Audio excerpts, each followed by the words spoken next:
Bismillah, Assalamualaikum warahmatullahi wabarakatuh. Hamdan wa syukran lillah, amma ba'd. Sahabat Quran yang dirahmati Allah, apa kabar semuanya? Mudah-mudahan kita semua dalam keadaan sehat walafiat dan tetap semangat dalam menjalankan ibadah puasa. Insya Allah pada kesempatan ini Ustadz akan menyampaikan 30 kisah dalam Al-Quran yang insya Allah ini akan menginspirasi kita semua. Insya Allah kisah yang akan Ustadz sampaikan adalah kisah tentang manusia yang mulia, kisah Nabi Yusuf alaihi salam. Masya Allah, banyak pelajaran, banyak sekali pelajaran yang bisa kita ambil dari surah Yusuf ini. Baik, sebelum Ustadz masuk ke dalam kisah Nabi Yusuf alaihi salam, alangkah baiknya kita coba pelajari dulu kapan turunnya. Lalu Nabi Shallallahu Alaihi Wasallam pun bahkan mengambil pelajaran dari kisah Nabi Yusuf ini. Sebelum Ustadz masuk ke surah Yusuf, dari awalnya Ustadz ingin mengajak dulu sahabat surga di rumah semuanya atau yang menyaksikan video ini ke ayat akhirnya. Allah Subhanahu wa taala berfirman atau mengatakan, laqad kana fi qasasihim ibratul liulil albab. Sungguh pada kisah-kisah mereka terdapat pelajaran, terdapat pengajaran, terdapat ibrah yang bisa diambil. Masya Allah. Jadi Allah sudah mengingatkan kita, yuk ambil pelajaran dari Al-Quran, terutama dari surah Yusuf ini. Maka na haditha yuftara walakin tasdiqal ladzi baina yadayhi wa tafsila wa huda wa rahma liqaumi yu'minun. Luar biasa ini. Dan Al-Qur'an ini, coba lihat. Al-Qur'an ini bukan cerita yang dibuat-buat. Cuman sayangnya itu sekarang apalagi anak-anak senangnya itu cerita yang dibuat-buat. Senangnya itu cerita fiktif. Misalnya ada kisah tentang harimau dan kancil. Terjadi dialog di situ antara harimau dan kancil.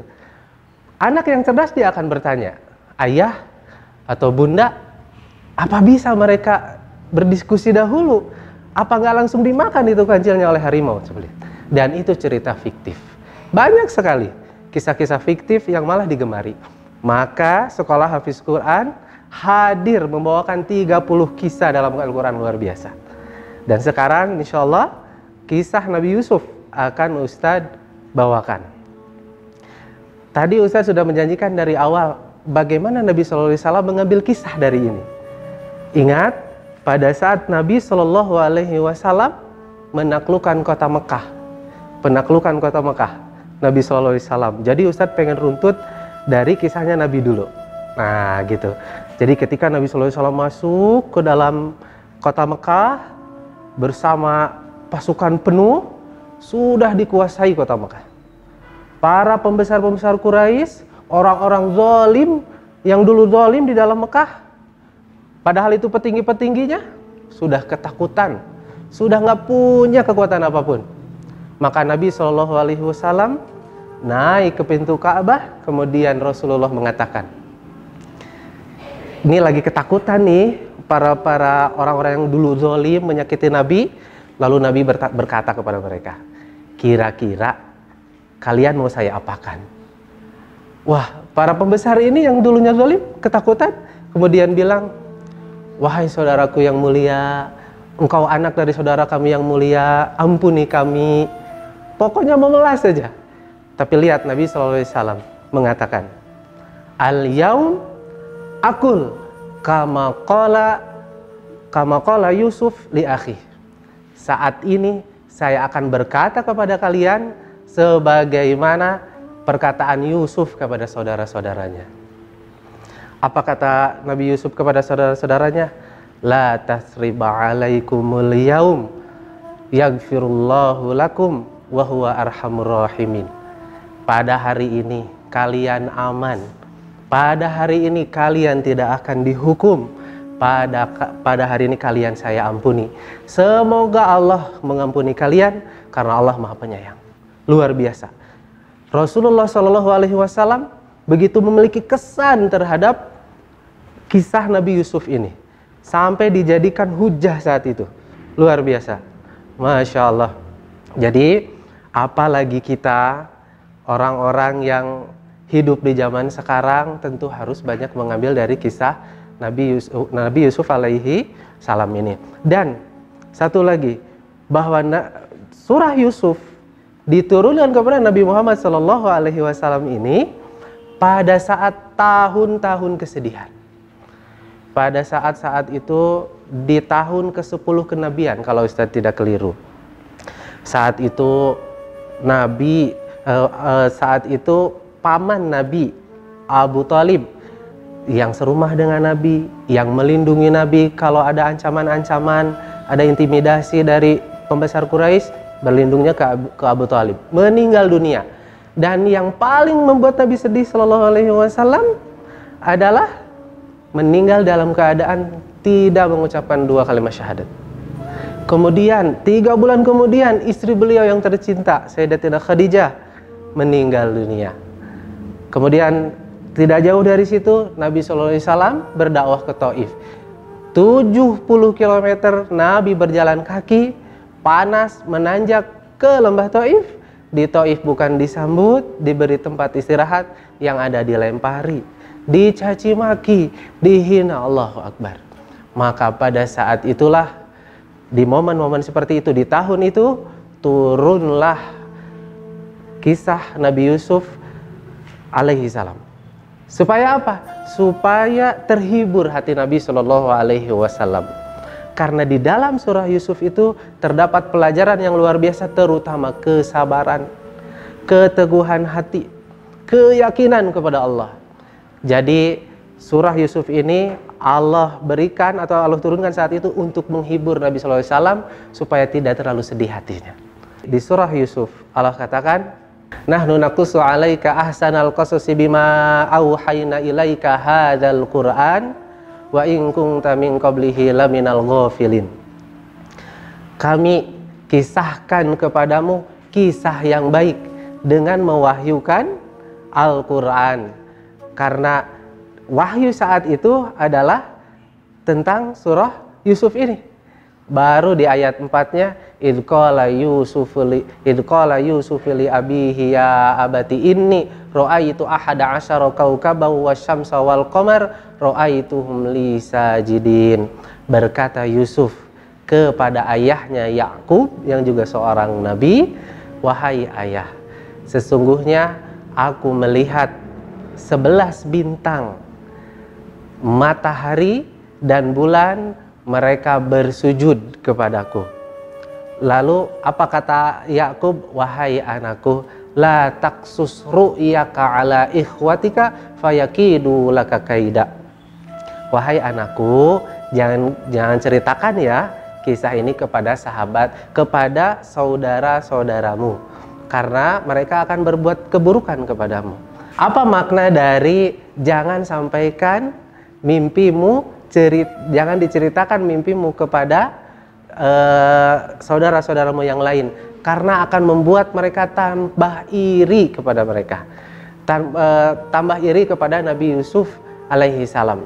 Karena sejak awal Nabi Yusuf sudah dicemberui, sudah dihasadin lah gitu, sudah menurut saudaranya yang lain itu Nabi Yakub atau ayah mereka pilih kasih. Padahal tidak seperti itu. Sebagai seorang ayah, Nabi Yakub mengetahui anak-anaknya, apalagi Nabi Yusuf alaihi salam ini adalah seorang calon nabi. Tentu ada perlakuan yang berbeda karena dari sisi akhlak, sisi karakter, sisi baik kepada orang tuanya. Nah, itu untuk kisah yang diambil dari mimpi tadi. Saudara-saudaranya Yusuf kemudian mereka membuat tipu daya. Mereka mengarang-arang cerita untuk mencelakai Yusuf. Bahkan ada dengan sangat tega di antara mereka ada yang mengatakan, bagaimana kalau kita bunuh saja Yusuf.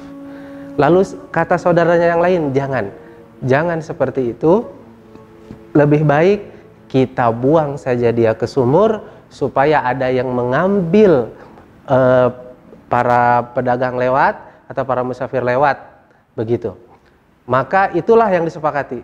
Jadi itu yang disepakati, akhirnya mereka bersepakat untuk membawa Yusuf dan dimasukkannya ke dalam sumur. Tentu ini bukan hal yang mudah untuk meyakinkan ayahnya, Nabi Yakub alaihissalam. Dalam hal ini kemudian para saudara-saudara Nabi Yusuf itu mendatangi ayahnya, membujuk, merayu supaya Yusuf diperkenankan bermain dengan mereka. Lihat alasannya. Wahai ayah, biarkanlah Yusuf bersama kami, bermain bersama kami. Tapi saat itu seorang ayah punya naluri. Nabi Yakub mengetahui khawatir terjadi sesuatu, hingga akhirnya direlakanlah Nabi Yusuf untuk bermain dengan saudara-saudaranya ini. Kemudian saudara-saudaranya ini membawa Nabi Yusuf jauh dari rumah, kemudian dimasukkanlah ke dalam sumur tadi. Masya Allah. Kemudian singkatnya para saudaranya itu pulang dengan membuat makar, dengan membuat suatu kebohongan. Di situ mereka mengambil baju Yusuf, Nabi Yusuf, kemudian dilumuri darah, kemudian diberikan kepada ayahnya dan mengatakan, wahai ayah, sesungguhnya Yusuf dimakan oleh serigala. Tapi lihat reaksi seorang ayah melihat merespon seperti ini. Tidak langsung memarahi, tidak langsung menolak tapi dengan cara yang halus. Sungguh ini pendapatmu yang engkau anggap itu benar, tapi bagiku fasobrun jamil, bagiku kesabaran, bagiku saya harus sabar dengan ini, dengan kejadian ini. Singkatnya kemudian Nabi Yusuf alaihi salam di sumur dalam keadaan alhamdulillah masih hidup, diambil oleh pedagang yang lewat. Yang tadinya berniat mengambil air, ternyata di dalam sumur ada sosok manusia, ada sosok anak kecil. Ternyata itu Nabi Yusuf alaihi salam, kemudian diselamatkan, diambil, dibawa ke Mesir, kemudian dijual dengan harga yang rendah. Dijadikan budak, hingga akhirnya dibelilah oleh seorang raja Mesir beserta istrinya saat itu, dibeli oleh raja Mesir ini, Aziz Mesir ini, kemudian dijadikannya anak angkat saat itu. Kemudian Masya Allah, izin Allah harus seperti itu alurnya, dibawa oleh saudaranya, dimasukin sumur, diambil sama pedagang, sekarang berada di istana. Izin Allah. Seorang yang tadinya dari Kanaan, dari kampung, kemudian menjadi tinggal di istana. Meskipun awalnya budak, hingga akhirnya diangkat jadi anak. Beranjak, perlahan, dewasa, kemudian ada sesuatu terjadi, hingga akhirnya Yusuf digoda oleh istri Aziz Mesir ini. Tapi saat itu beruntung Allah melindungi Nabi Yusuf alaihi salam dari keburukan istri Aziz Mesir ini, raja Mesir ini. Jadi saat itu dipaksa oleh istri dari raja Mesir ini untuk berbuat dosa. Saat itu ada sedikit kehendak dari Nabi Yusuf untuk berbuat sama, tapi Allah hilangkan itu. Allah cabut rasa itu, Allah muliakan Nabi Yusuf. Hingga akhirnya Nabi Yusuf pergi ke mendekati pintu, terjadilah tarik-menarik saat itu. Hingga akhirnya robeklah baju Nabi Yusuf dari arah belakangnya. Nabi Yusuf alaihi salam selamat dari fitnah istri sang raja tadi. Kemudian beliau dimasukkan ke dalam penjara. Setelah itu Nabi Yusuf alaihi salam dibebaskan dari penjara karena berhasil mentakwilkan mimpi dari sang raja tadi. Menakwilkan mimpi dari sang raja dengan takwil mimpi yang tepat. Gitu. Dan saat itu alhamdulillah singkatnya Nabi Yusuf alaihi salam bisa bergabung kembali dengan keluarganya, bergabung kembali dengan saudara-saudaranya, dengan ayah ibunya. dan kemudian saudara-saudaranya, ayah ibunya dibawa ke istana semuanya. Kemudian saat itu didudukanlah ayah ibu Nabi Yusuf di singgasana beliau, kemudian para saudaranya, kemudian saat itu terjadi saudara-saudaranya dan orang tuanya bersujud. Maka inilah makna dari mimpi tadi. Idqala Yusuf li abihi inni ra'aitu ahada asyara kaukaba wasyamsa wal qamar ra'aituhum li sajidin. Jadi makna 11 bintang, matahari dan bulan ternyata itu adalah keluarganya sendiri. Masya Allah, perjuangan selama 80 tahun Nabi Yakub sampai buta matanya karena terus menangis, alhamdulillah berakhir dengan bahagia. Apa pelajaran yang bisa diambil dari kisah Nabi Yusuf ini? Salah satunya adalah kita belajar kesabaran. Semua yang Allah takdirkan adalah baik, insya Allah berakhir dengan baik. Demikian yang bisa Ustadz sampaikan. Terima kasih banyak. Assalamualaikum warahmatullahi wabarakatuh. Sekolah Hafiz Quran, bertauhid, berbakti, cerdas, berakhlak. Allahu Akbar. Ayo ngaji di Eshaki.